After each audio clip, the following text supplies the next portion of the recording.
Good morning and welcome to Everyday Sunday. My name is Samantha and I'm so excited to be joining you for another video. Today I wanted to share with you something I've read in my daily Bible reading time recently, and that is from the book of Ruth. And I encourage you, if you haven't read this book in a while, just take a deep dive in. There's like only 4 chapters and it is full of so much goodness. And so I got a lot of revelation out of rereading this book recently. But what I wanted to share with you today is this, that Ruth was blessed and Ruth was shown favor because she did what was right.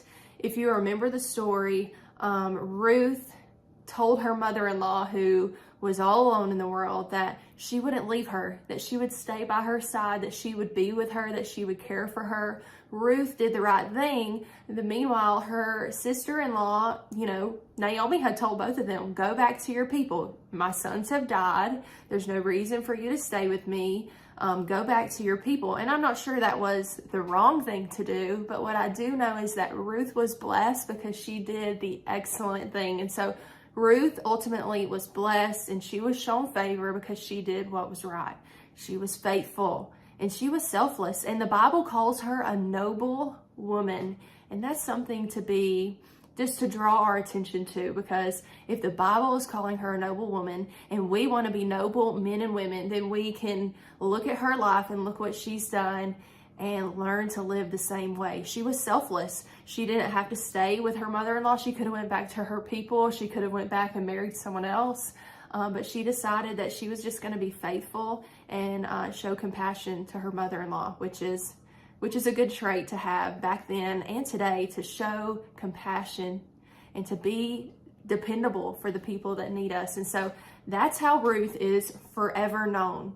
Ruth in the Bible is forever known as a woman of noble character. And that's how we can be known as men and women of noble character. That can be the reputation that goes before us, that people would say, just like they said about Ruth, that is a noble man, that is a noble woman. I know because I've heard their story. And so let's do the right thing. My challenge for you today, even when no one's looking, that we should do the right thing when no one's looking, because number one, God sees everything. And that's exactly what Ruth did. She did the right thing, even though no one would have blamed her. Nobody would have blamed her had she gone back.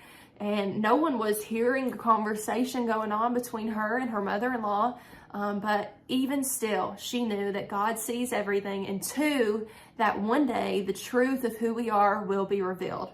Even though nobody may be around, when we're left with a decision, do I do the right thing or do I do the easy thing? Because usually that's the case. It's not usually hard for us to say, am I going to do the right thing or the wrong thing? It's, am I going to do the right thing or the thing it's not really wrong, but it's easier?